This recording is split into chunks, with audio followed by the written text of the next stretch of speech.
kailangan natin ng matinding focus. Alam niyo bakit? Kasi malamig. Pag malamig, tapos nakaupo pa, tapos may electric fan pa, parang iba yung nakikreate na to pag hindi ka focus. 'Di ba? Para kang hinihele, tapos lalo na yung pag magsasalita, mahina yung boses. Nako, para ka talagang hinihele. Kaya dapat ngayon, matinding focus ang kailangan natin. Kung hindi, kayo ang mahuhokus, focus ng kalaban. Sasabihin ng kalaban, ay hindi, huwag niyong pakinggan yan. Sabi nga, ang kalaban ay matalino din. So gusto niyo bang mautakan tayo ng kalaban? Hindi ako papayag mautakan. Nabudol na ako ilang beses eh. Hindi ko na hayaan na maulit ng paulit-ulit, diba? So dapat tayo ay mag-focus, matinding focus. Huwag nating hayaan na merong ibang makakadistract na attention natin. Sabi ko nga doon sa mga tinuturuan ko sa tamborin kahapon, selosa ako.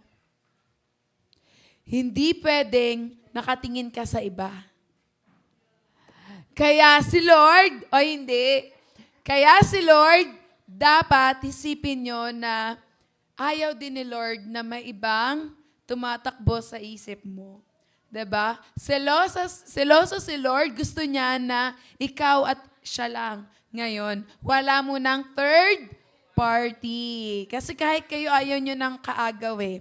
So, focus lang tayo para madaling matuto at para tayo ay mabago. So, palakpakan po muna natin ang magbabahagi ng salita ng Diyos sa araw na ito. Ang ating butihing Pastor Ricky Tadle. Palakpakan po natin ang Diyos na buhay.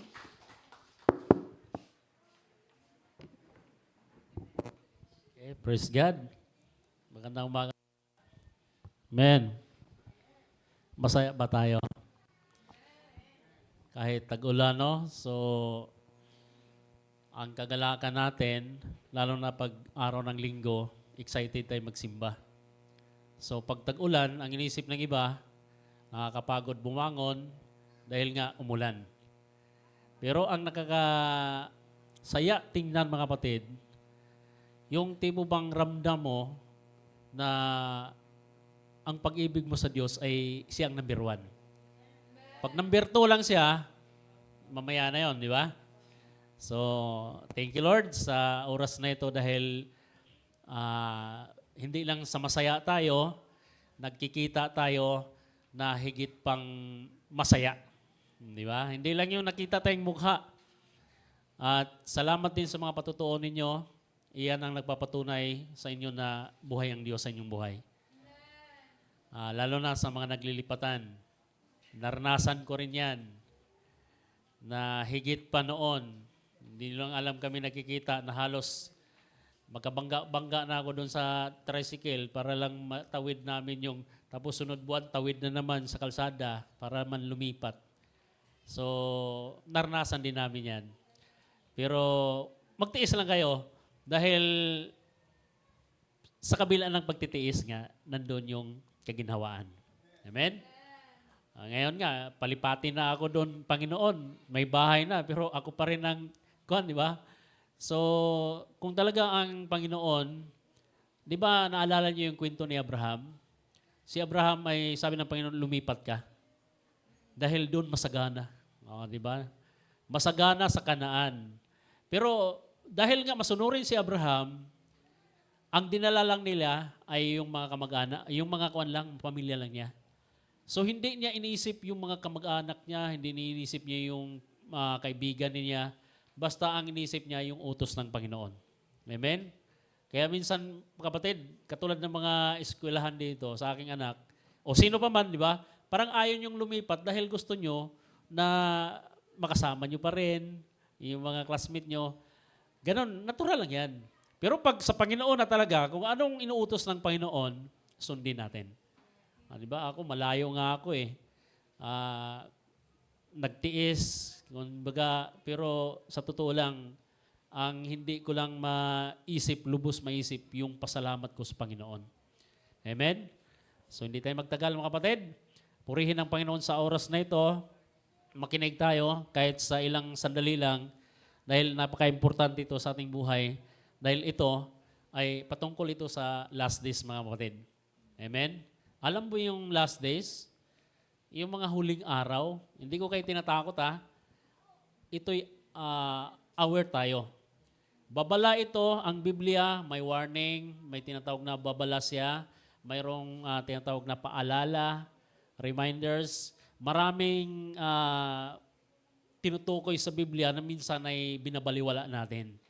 Kaya kung minsan, napapahamak din tayo dahil binabaliwala natin ang salita ng Diyos. Okay, sa oras na ito, tayo po yumuko, manalangin tayo. Panginoong Diyos na makapangyarihan sa lahat, Panginoon, narito kami upang makinig na yung salita. Salamat o Diyos na sa bawat isa ay handa, Panginoon, ang mga puso.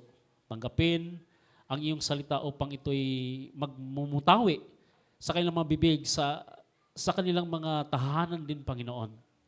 Salamat ng marami, tulungan mo kami sa oras na ito. Turuan mo kami na maunawaan namin ito dahil ito'y patungkol, Panginoon, sa last days na aming pagdaanan, Panginoon, sa oras na ito hanggang sa ikaw ay dumating. Salamat, Lord, sa pangalan ni Jesus. Amen. Okay? So yung last days, mga kapatid, na tinutukoy sa Biblia, alam mo ba natin yon? Ang inisip natin ay, alam mo sa Mindoro, hindi nila ang nakakaawa doon, nakakalungkot sa kanila, wala ang TV, may cellphone, hindi nga nila binabaliwala lang cellphone yung mga balita. So hindi nila alam kung anong mga balita. Kumbaga, hindi nila alam kung anong nangyari. So, nakikita ko, napapansin ko sa kanila, kung dumating ang panahon na magkagulo, inosente sila. Di ba? Pag dumating mang gira, ay, wala akong alam dyan eh. May gira na pala. Pero tayo, na nandito sa Manila, tayo nakakaalam sa balita, pero hindi tayo handa pagdating ng mga troubles na yan, nagsisihan tayo. Okay? So dito mga kapatid, mayroon akong talakayin natin ngayon. Pakinggan natin ito kasi ang tinutukoy sa Biblia, yung tinatawag na tribulation. Ang tribulation, mayroong tinatawag pa na Great Tribulation. So ito pa hindi natin minsan naranasan to. Amen? Ang tribulation, ang tribulation, ang doon sa na-search ko ay tinatawag na kaguluhan. Okay? Doon sa Merriam, anong tawag nun? Dictionary, misery, agony, yun, di ba? Yun ang mga meaning dyan. Pero doon sa Biblia, ang meaning pala doon ay kaguluhan, kahirapan. So tribulation yan. At dumating yan sa atin ngayon, amen? Pero yung Great Tribulation, yun ang hindi pa dumating. At patuloy pang dumating. So ito'y pag-aralan natin. Ipahapyaw ko lang mga kapatid to, dahil ito'y nakasulat sa Biblia na dapat nating pag-aralan. Kasi yun ang tinutukoy ko dati nung sinasabi ko sa mensahe, na huwag tayong maging komportabling Kristiyano. Amen? Nagsimba ka lang, okay lang. Nanalangin ka lang, okay lang. Pero ang hindi mo alam, na ang pagsubok pala ay, di ba ang sabi ng Biblia, okay, gusto kong linawin ito mga kapatid. Tayo ba'y mga Kristiyano na? Amen ba? Tayo ba'y mananampalataya na sa Panginoon? Okay, ito lang pahapyaw ko sa inyo. Maniwala ba kayo na ang isang Kristiyano, sabi sa 1 Peter chapter 2 verse 21, na bahagi na natin sa buhay ng Kristiyano ang pagtitiis hanggang wakas? Okay? So hindi tayo magtataka. Kasi ang pagtitiis, katulad ng ating Panginoon, nagtiis siya hanggang sa dumating ang panahon na siya po'y kinuha o doon bumalik sa langit. So, mga kapatid, ito yung title na gusto kong ipahayag sa inyo. Keeping the Word Alive During Terrible Times in the Last Days. Okay? So, ang tanong niyan, paano mo panghawakan ang salita ng Diyos na buhay pagdating ng panahon? Ngayon, masasabi natin, di ba? Minsan nga, may mga problema tayo, malimutan na natin panalangin. Amen? O, maniwala tayo, aminin man natin. Minsan dumating may yung nainis tayo sa isang tao, nagalit tayo sa isang tao, hindi tayo makapanalangin. Tama ba yon? So gayon mga kapatid, gusto natin malaman ito kasi ang description dito sa Biblia, basahin natin. Gusto kong ilinawin ito. Sabi sa pangalawang Timoteo, chapter 3, verse 1 hanggang 7. Okay. Ito'y sa mga huling araw. Ang sabi dito, dapat mong malaman na sa mga huling araw ay darating ang mga panahon ng kaguluhan. Okay, so nakikita natin yung mga kaguluhan ngayon. Gera na nga sa Iraq, di ba? Gera sa Israel ngayon. Pero hindi mo alam, ang hindi natin alam mga kapatid, na yung gera na yan, yun ang paraan. O paraan ha, tandaan natin. Kaya maraming nanalangin na yung gira na yan, ay yan ang katapusan para maitayo yung third temple. Okay, alam niyo ba yon? Kailangan matayo yung third temple. Paano maitayo na nakatayo na yan? Hindi pwedeng wasakin yan, kundi sa pamagitan ng gera. So maraming nanalangin ngayon. Kaya ang sabi ng mga pastor, kung talagang nakikinig kayo, ang sabi ng mga pastor, kung talagang masira na yung mga yung temple na yan, magplano talaga ako o plano yung mga pastor na pupunta doon para tumulong sa pagtatayo. So yun ang mga balak ng mga pastor. May balak ako, kaso lang wala akong panlipad eh. So loobin ng Panginoon, no? So ito dito, basahin natin. Okay, dumating ang panahon kaguluhan, sapagkat ang mga tao ay magiging maibigin sa sarili. Okay, tandaan natin, last days na to ha. Maibigin sa sarili, maibigin sa salapi. Okay, hindi na maiwasan yan eh. Dahil sa pera, di ba? Salapi. Okay, palalo. Yung palalo, yung hambog.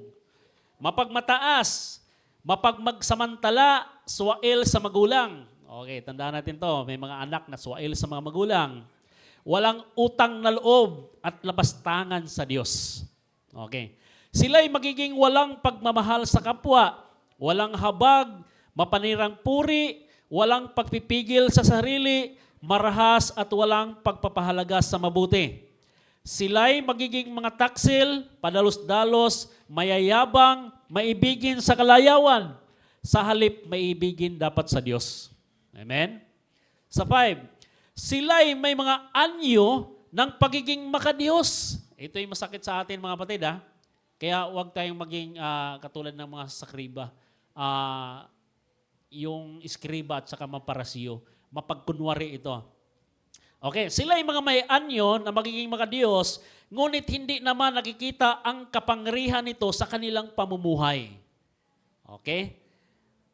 Iwasan mo ang ganyang ori ng mga tao. Nakakahawa yan mga kapatid eh. So sa 6, may ilan sa kanila na gagamit ng panlilinlang upang makapasok sa mga bahay ng mga babaeng madaling manlinlang. Ang mga babaeng ito'y iniusig ng mabigat ng kanilang mga pagkakasala at itinutulak sa sariling pagnanasa. 7, lahat na'y gustong matutunan ng mga babaeng ito, ngunit kailan may hindi nila maunawaan ang katotohanan. Okay. So laktaw tayo sa chapter 4, verse 1.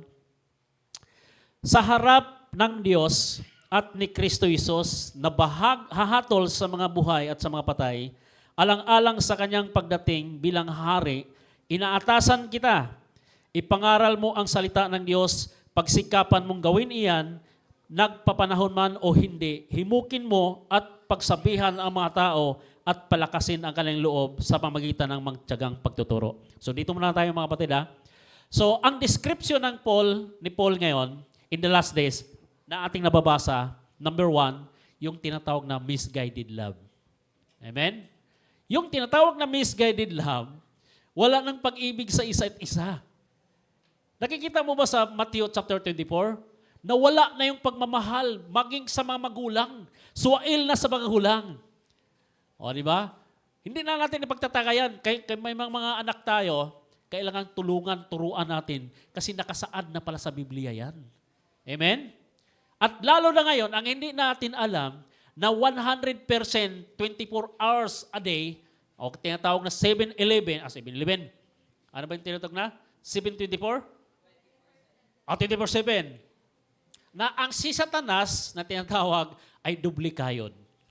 O, di ba? Hindi natutulog ang kaway natin. Kaya tandaan natin, kahit tulog ka, binabantayan ka rin. Okay. So, misguided love. Ang sabi sa 24, basahin natin sa Mateo. Gusto natin kung to Kasi pinag-usapan namin ito mga kapatid dahil una, punong-puno na tayo sa mga challenge sa ating buhay. Tama po ba?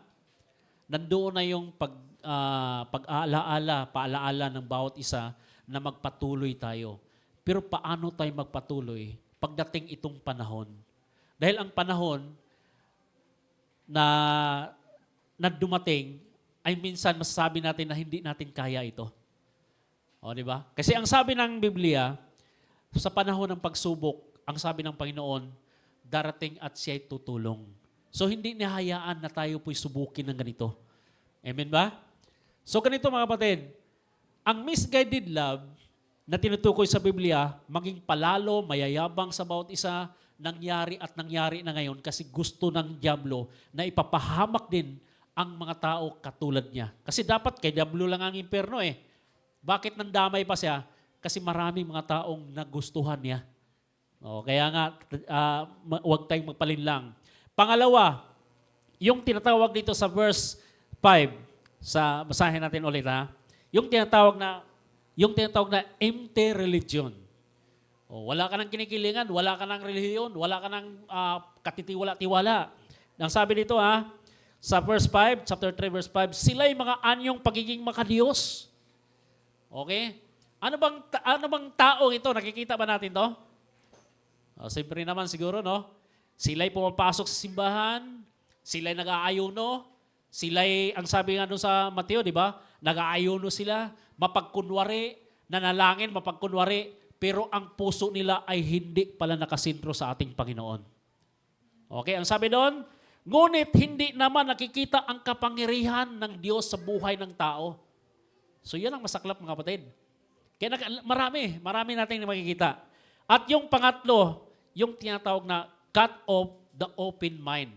Ibig sabihin, sarado yun yung pag-iisip. Di ba? Pagdating ng panahon ng last days, dahil nga tagutom, dahil nga may mga problema, subukan mo magmensahe, wala nang makikinig sa'yo. Di ba? Kahit na mga Kristiyano, bumaling na sila kasi dito ang mahalaga. Saan tayo? Kung hindi natin i-exercise ngayon mga kapatid.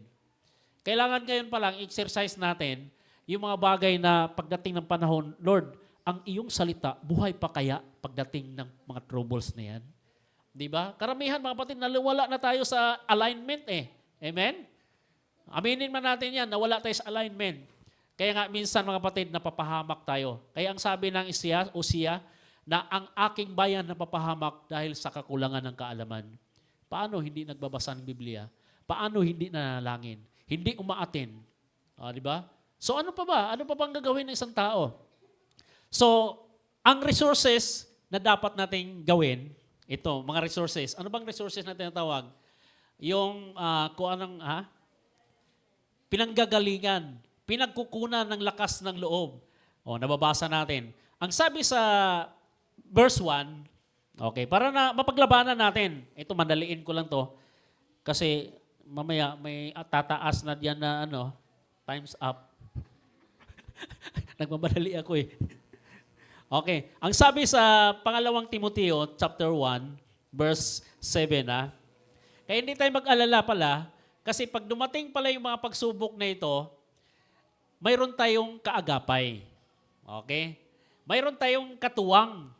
Kaya minsan hindi natin, ang sabi ng Biblia, di ba, humingi tayo, bakit tayo hindi binigyan? Kasi mali yung paghingi natin. Di ba? Ano mang hiningi natin? Ano mang mga gusto natin sa buhay? Bakit hindi binigyan ng Panginoon? Kasi nagmamadali tayo Minsan gusto natin na agad-agad. At gusto pa natin na tayo pang masusunod kaysa Diyos. Di ba? Lord, gusto kong ganito. Ayaw ng ganyan ng Panginoon So, kailangan magtiis tayo. Amen? Kasi ang sabi ng Biblia, ang sabi sa pangalawang Timoteo, chapter 3, verse 12, lahat ng nananais na mamuhay ng matuwid ay daranas ng pag-uusig, pagsubok. Amen? Kaya kung tayo pala mga kapatid, ano bang mapag-usig? Ano ba yung pagsubok na yan? Di ba? Halos nga pag alis natin. Mayroon nga akong, sabi nga ni Pastora, ito yung kwento ni Pastor Manahan. Natakot, nagkaroon siya ng ano doon nangaral siya sa MRT. Nung nangaral siya, may sumigaw na itigil mo yung pangangaral na yan. Di ba? So kayo kaya, sa palagay niyo sa sarili niyo, kung kayo kaya ang mangaral, kayo kaya ang magpakita ng isang makadiyos, tapos bigla kayong sabihan na ganyan, ano kayong mangyari sa inyo? Di ba? So masakit at higit sa lahat, parang nawalan ka ng gana. Pero yun pala ay pagsubok sa atin. Kaya yung tribulation ng mga kapatid, yun ang pinaka-great tribulation. Kasi ang great tribulation, ukol na to sa pansarili at personal mong buhay. Lalo sa iyong sarili na papatayin kita pag mag-aaral ka. Greater na yan. Pero yung tinatawag na tribulation lang, yung tinatawag na kahirapan, wala kang pera, tribulation lang yan Para bang mild lang kahirapan yan. Pero mahirap pa rin. Amen? Pero pag hindi mo magapan yan, palaki ng palaki yan, at mawalan ka ng gana at mawalang saysay ang buhay mo, lalo na sa paglilingkod mo sa Panginoon. So, ang resources natin, ang sabi sa chapter 1, verse 7, sapagkat ang Espiritu, number 1, yung God-given Spirit power. Okay? May power. Amen, mga kapatid, di ba? Pag sinabing power, kapangyarihan. Ang sabi nito, sapagkat ang Espiritong binigay sa atin ng Diyos ay hindi Espiritu ng kahinaan. Ano ba yung kahinaan? Kaduwagan? Ano ba yung kahinaan pa? Yung wala kang gana, di ba? Kasi ang sabi ng Matthew chapter 26 verse 41, ang sabi doon, ang Espiritu ng Diyos laging nakahanda, ngunit ang ating laman ay mahina. Tama ba yun? Pag sinabing manalangin ka, ay inaantok ako, sakit ang katawan ko, o kaya ano pang mga rason mo, o hindi ka na makapagsimba, dahil nga mahina ang ating katawan. At lalong paghinain ka, kasi yun ang gusto ng kaaway. Di ba? Kaya ako mga kapatid, doon sa Mindoro, masabi ko talaga na yung mga tao doon, talagang sabi ko, Lord, kung pwede ka lang, may kapangyarihan ako. Gusto ko yung imatik na lang sila ba? Kasi ultimong, minsan, pupunta lang doon, magtanong lang na may pagkain. Pag walang pagkain, babalik, uwi. Hindi na makikinig. So masakit, di ba? Minsan, hahanapin ko pa sila. Pero nandun yung pagtitiis natin. Yun ang sabi ng Panginoon na magtiis tayo hanggang wakas. Pangalawang resources natin, yung kapangyarihan ng Diyos. Ang sabi doon sa pangalawang Timoteo chapter 1 verse 8, kaya't huwag kang mahiyang magpatotoo para sa ating Panginoon. At huwag mo ring akong ikakahiya na isang bilanggo alang-alang sa Kanya, sa halip makihati ka sa pagtitiis para sa magandang balita. Umasa ka sa kapangyarihan ng Diyos. Amen? So yung pagtitiis natin mga kapatid, may kalaki palang kapangyarihan ng Diyos yan. Ang isip natin kasi, ay porkit nagtiis tayo ay wala na ang Diyos. Hindi mga kapatid, habang nagtitiis ka, ang Diyos nakapag-message sa'yo. Alam mo mga kapatid, kami, hindi naman ipagyabang yung pagtitiis. Kung magtiis ka, sa Mindoro, binigay sa amin ng Panginoon yung ministry na yan na hindi mo inaakalain. Amen? Kasi yun ang gusto ng Diyos, na iahon ka. Gusto ng Diyos na katulad ni Abraham na pupunta ka sa isang lugar dahil doon ka gagamitin. Amen? So kayo mga kapatid, lalo sa mga kabataan dito, huwag kayong mag-atubili kung tinawag kayo ng Panginoon, magpagamit kayo. Kasi dito, training tayo Amen? Tinitraining kayo kung umawit kayo, katulad sa ibang mga lugar, dahil nga nagkompetensya na yung mga aawit. Ang sabi doon ay isa na lang dapat mag-awit. O di magtatampo na yung isa, di ba? So kailangan wala na sa atin yan.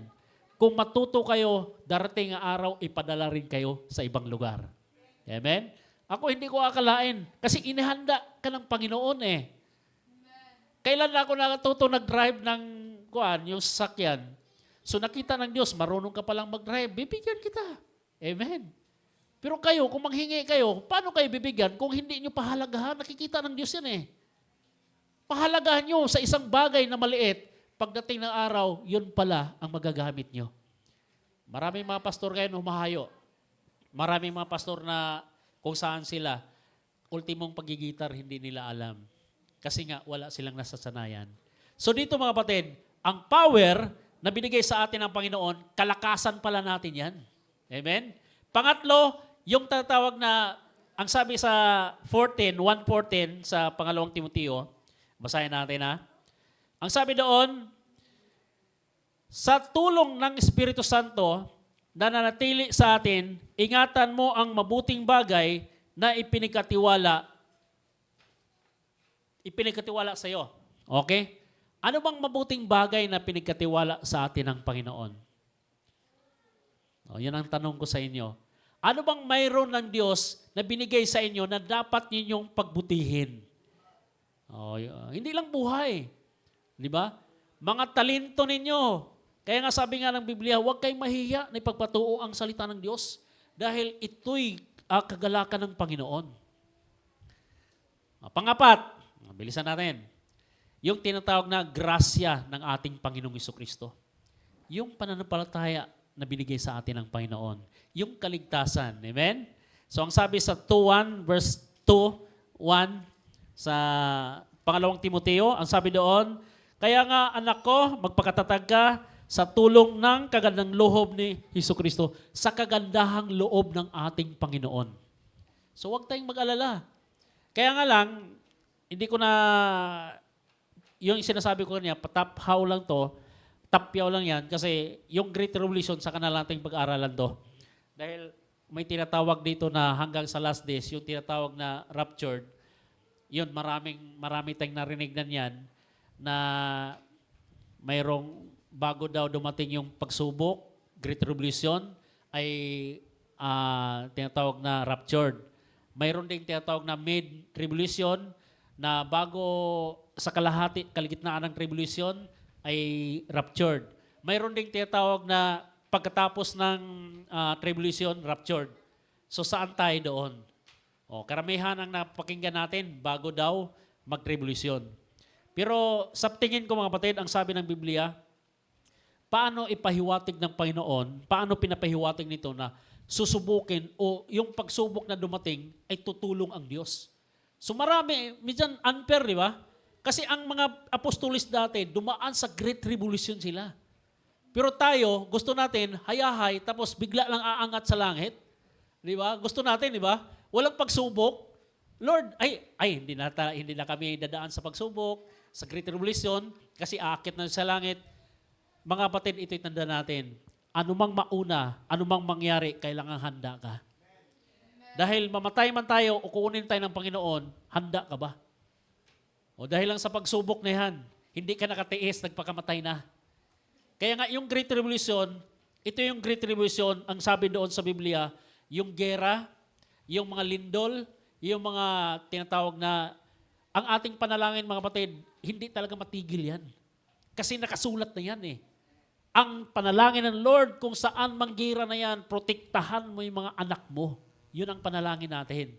Pagsubok din yan eh. Amen? Kaya kung ako hindi ko pa naranasan yan eh. Pero nakarinig na ako ng putok ng baril.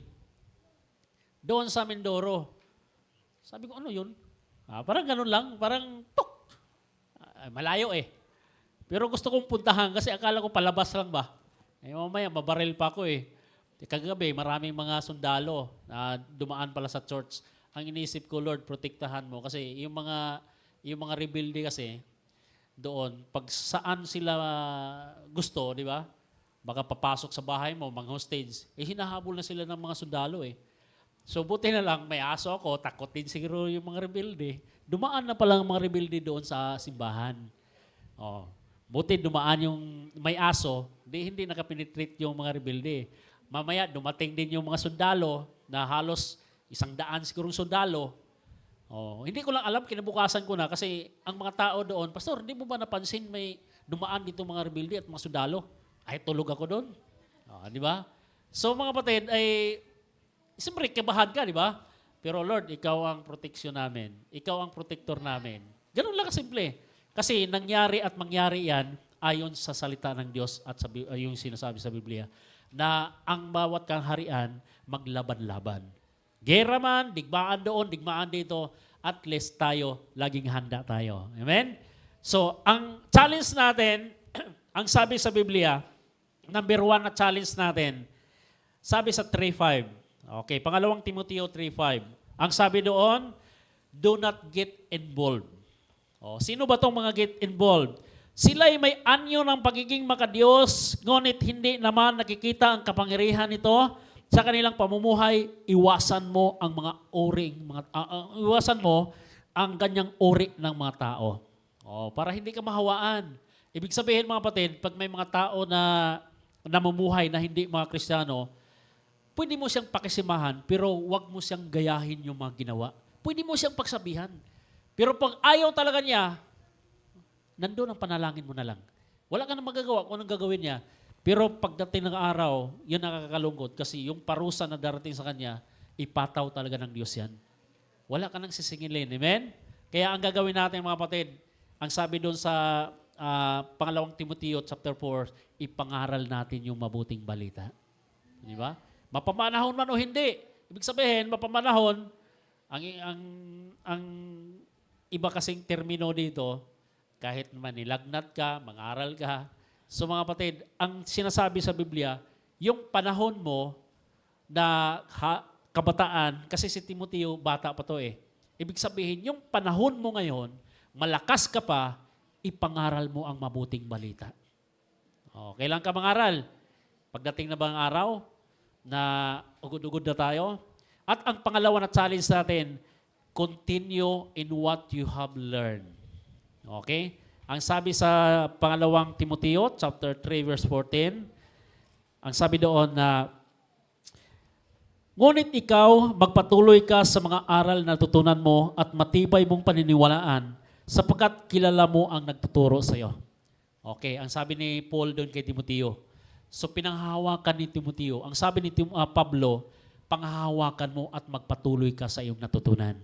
Dahil balang araw, yung ginagawa natin mga kapatid, alam mo yung mga training ng mga sundalo? Paano nila malusutan yung mga bala? Paano nila malusutan yung mga pagsubok? Talagang matindi yung training, lalo na yung tinatawag na ranger. So tayo mga kapatid, mga ranger din tayo. So hindi lang natin alam kung paano natin gamitin yung mga tabak na binigay sa atin ng Panginoon. Okay? Kasi doon sa nagseminar kami, may mga kahulugan yung tabak. Yung mga panalangin natin, minsan ay katulad ng maglihans tayo. Okay, tandaan natin may mga naalihan ng demonyo. So, mayroong mga bagay mga kapatid na pangtapat talaga yan. Hindi lang yung, ang sabi nga sa amin, maganda yung seminar namin Ang sabi doon, ano ba kung may inalihan ng demonyo o may mga dapat mong ipanalangin, ano bang ipanalangin mo? Ang karamihan talaga, in Jesus' name lang, di ba? In Jesus' name, lumahayas ka. So, sa biblical mga kapatid, kung nakikita, kasi may CR dapat yan mayroon kang nakikita, kung siya o ano pa man, ang hingin mo, kunwari, apoy siya. Nag-apoy na kalaban. Siyempre, ang hingin mo, yung espiritu ng hangin. Ganun yan mga kapatid. Espiritu ng hangin para mapatay yung apoy. So, hindi lang yan basta-basta. Kaya nga, yan ituturo ko rin sa inyo kasi nasulat ko rin yan Kasi gusto ko natin na paano natin ma-drive yan panahon ng itong pagsubok na ito. Okay, the last, yung tinatawag na i-preach mo, ihayo mo yung salita ng Diyos. Palakpakan po natin ang Diyos. Natutuwa ako, lalo kay Sister Marcel, na halos pinangaral niya ang mabuting balita, halos may mga Bible study kasi ito'y nagpapalakasan sa atin. Hindi lang mga kapatid, kailangan mayroon kayong reaksyon. Mag-reaksyon kayo para gawin niyo ang dapat yung gawin para magpatuloy kayo sa paglilingkod. Hindi lang na, Sister Marcel, umaasa lang ako para lumakas ako. Hindi, palakasin din niyo yung sarili niyo. Kasi walang ibang nakakatulong kundi ang sa ating sarili. Amen? Kasi ang sabi sa 1 Corinthians chapter 10, bibigyan tayo ng lakas sa panahon ng pagsubok para malagpasan natin ito. Amen ba? So wala nang ibang gagawin natin mga kapatid sa oras ng mga itong tribulation. Kasi itong tribulation, ito yung pasiuna pa lang na dumating sa atin. Yung tinatawag na, ako dati, sabi ko nga, masaya ako nung bata pa ako eh. Wala kong ibang inaalala. Pero noong magkaedad-edad ka na, lalo na yung nawala niyang nanay ko, doon ko na nagumpisa, parang na-lockdown na ako. Sabi ko, ganun pala, kasakit pag mawalan ka ng nanay. Ang nanay ko, minsan na, pareha sila mga Kristiyano. Pero hindi ko maiwasan na sabi ko, Lord, mas gusto kong si tatay na lang muna mauna. Parang ganun ba? Kasi si tatay, mahigpit si tatay. Tapos si nanay, mapagmahal talaga si nanay sa akin.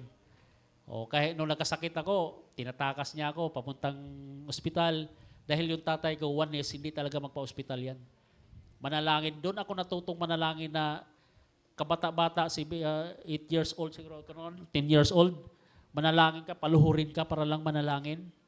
So, sabi ko, Lord, sabi ko noon na, ito ba yung pagsubok na dumakon sa akin? Na grabe, papaluin ako ng tatay para lang manalangin? May gana ba akong manalangin yan? Naiiyak ka? Lord, patawarin mo ko, Panginoon. Di ba? Ganon ka, ganon kahigpit yung tatay. Pero noong panahon na talagang na-mold ang isipan ko, sabi ko nga, Lord, kung may mauna man sa kanila, unahin mo si tatay. Pero ang nangyari, inuna pa si nanay. Kaya hanggang ngayon, hindi ko naman sinabi na susunod. Sabi ko, Lord, wala nang mag-alaga sa mga kapatid ko. Ang pinapanalangin ko na kahit na magkita kami, debate pa rin. Pero ang panalangin ko, Lord, bigyan mo siya ng lakas. Kasi doon ako natutong tumatag.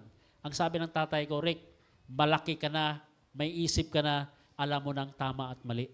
Kung magkamali ka, diretso ka talaga impyerno. Ganun talaga ang sabi sa akin. Kaya natakot ako. Kaya sabi ko, Lord, ganun pa talaga. Ganun kahigpit ang tatay ko. Kaya sa akin din, naging mahigpit din ako kasi gusto ko na ganun din tayo pagdating ng araw. Amen? Kaya huwag kayong magalit sa akin kung mahigpit ako, lalo na sa mga bagay-bagay, dahil gusto ko na makikita-kita pa rin tayo sa langit. Yun lang gusto ko eh. Kaya wala kong ibang hangad. Hindi man tayo magaling, hindi man tayo kasing sa mga talagang matataas, ang importante yung nagpatuloy ka.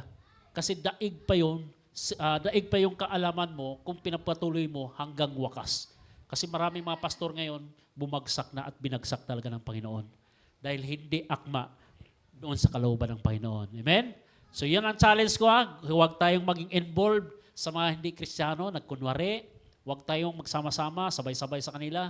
Kasi nga yung mga tao na yan ay hindi mga tunay na Kristiyano.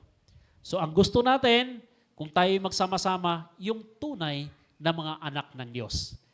Hindi pwedeng magsama yung kambing sa katupa. Amen? Kasi kung magsama yan, hindi magkuhan yan eh. Makikita mo ba? Napansin mo ba? Magsama yung mga kambing sa katupa. Hindi magkakasundo, di ba? So kung gusto magkasundo tayo, yung tinatawag na mga tupa lang. Okay. So yan ang maiwan ko sa inyo. Challenge ko, yung pagiging matuwid natin, tandaan natin, yung paghihirap nandun pa rin. Huwag kayong mag-alala. Dahil pagdating ng mga pagsubok, pagdating ng katapusan, yung kaligayahan naman. So, ang sabi ng Biblia, sabi sa Santiago chapter 1 verse 2, pag dumating may pagsubok, dapat magalak ka. Di ba? Wala namang sinabi doon na na iwasan mo yung pagsubok eh. Kaya alam ko dito, lalo sa mga pamilya, lalo sa mag-asawa, may mga pagsubok. Si Brad Arnel, di ba? May mga pagsubok yan sila. Nung nakaraan nga, doon sa halos nagsigawan pa yan sila. Sila si Brad J. Pero salamat sa Panginoon, nagkakaayos na sila. Alam mo bakit mga kapatid? Yan ang tinitira ng Panginoon. Tinitira ngayon ng Panginoon, anang kaaway, yung mga mag-asawa na hindi magkakasundo talaga para ibagsak ang kanilang relasyon sa Panginoon. Kaya huwag kayong mag-asawa ng mga kabataan dahil nandiyan ang kaaway eh. Pero kung gusto niyo mag-asawa, kailangan yung galing sa Panginoon. Amen? Ayos ba tayo? Baka naman paano pastor, mayroon akong boyfriend na taga-iba. Bahala na kayo mag-usap ng Panginoon yan. Kasi hindi pwedeng isabihin mo, Panginoon, kasi ganito hindi pwede na, isa rin yan, pagsubok din yan Hindi pwedeng sabihin na, Lord, andito na to, teisan ko to. ay magtiis ka talaga dyan. Paano kung pagbalik ng Panginoon, nandun yung paghihirap mo yan, di sabay-sabay pa kayo sa impyerno niyan. So hanggat maaari, pag-isipan yung mabuti.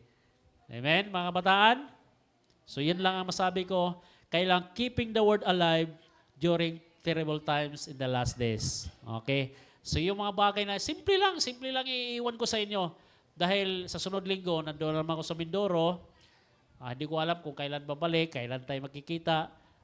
Ang gusto lang natin mga kapatid, ang gusto ko lang na kung anong mga sakripisyo ninyo, pagpatuloy niyo yan.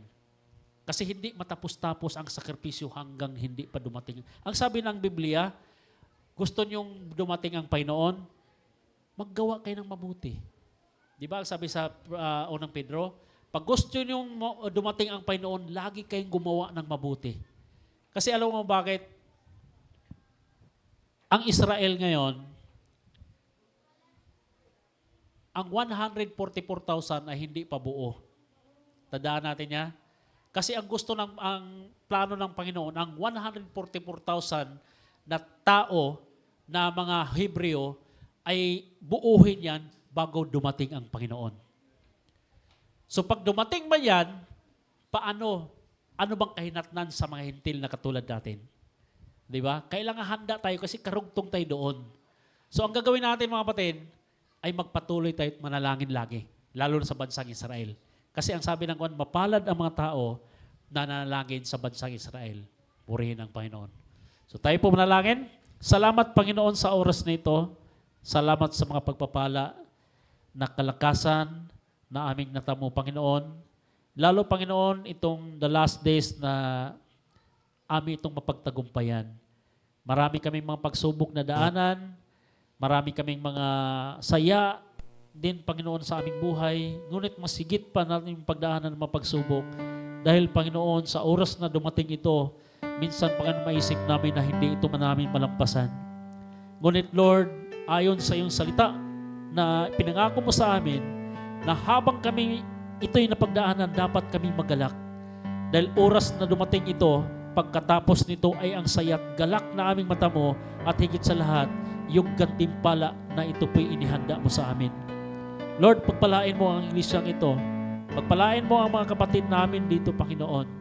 Marami silang mga alalahanin, marami silang mga problema, mga pagsubok, Panginoon. Pero hindi ito hadlang, Panginoon, na sila po'y tumalikod sa iyo. Hindi ito hadlang, Panginoon, para sila po'y manghihina. Bagkus sila po, Panginoon, ay magpatuloy, Panginoon, dahil ikaw po'y nagbigay ng kalakasan sa bawat isa sa kanila. Lord, ano mang mangyari, Panginoon, sa mundong ito, may mga gera man, may mga lindol, may mga bagyo, ano mang mapagsubok na tinatawag na Great Revolution ayon sa iyong salita, ito po'y aming paghahandaan. Ito po'y aming gawin, Panginoon, sa pamagitan ng panalangin na may lakas, Panginoon, upang pagdating sa mga yan ay aming itong mapagtagumpayan. Hallelujah. Purihin ka, Panginoon. Salamat o Diyos sa umagang ito. May mga sakit man o karamdaman, pagpalain mo sila, Panginoon. Pagalingin mo sila, Panginoon. Alalahanin mo, Panginoon, ng iyong mga anak na nagtitiis hanggang wakas, Panginoon, sa oras na ito, Lord. Sila po'y nagdusa, Panginoon. Lalo, Panginoon, ang kaaway ay parang leon na umatungal, naghahanap, Panginoon, na masisila at ibabagsak, Panginoon, ang aming mga kapatid na ito. Ang dalangin ko, Panginoon, sa kailang mga buhay, patuloy mo silang palakasin. Patuloy mo silang alalahanin, Panginoon, paalalahanan. Upang sa ganun, Panginoon, ay sila po ay makapagpatuloy sa kailang diraanan tungo sa kaluwalhatian mo, Panginoon. Sa mga mag-aaral, sa mga estudyante, pagpalain mo sila. Ganoon din kailang mga hanap buhay. Anong kanilang mga hanap buhay, Panginoon, negosyo man, pagpalain mo sila. Pananiman o sa mga kumpanya, Panginoon, Lord, pagpalain mo sila. Nawa, O Diyos, makamit nila, Panginoon, ang pangarap na kasama kanila. Salamat, Panginoon, sa oras ito, sa inyong pagkitiwala ang lahat. Sa pangalan ni Jesus. Amen.